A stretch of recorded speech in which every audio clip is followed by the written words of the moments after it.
Ito na nga yung part 4 sa ating pagsusubok na mag-apply sa PNP na kung saan ay magsesecure na nga tayo ng mga requirements natin para sa physical agility test.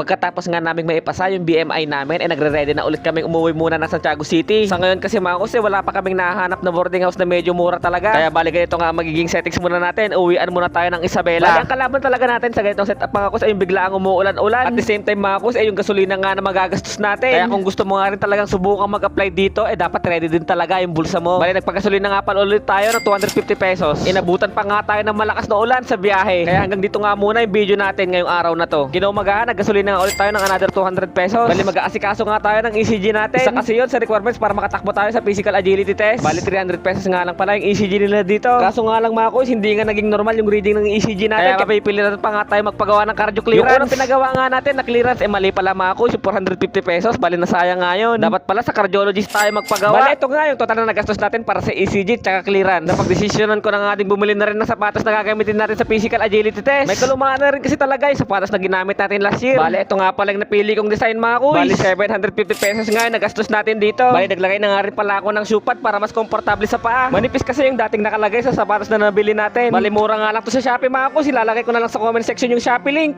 At kung umabot ka sa part ng video na to ay pwede mo bang i-comment kung taga saan ka para malaman ko naman kung hanggang saan umabot ang video na to. At kung sakali man hindi ka pa naka-follow ay baka naman. See you next video mga kuys.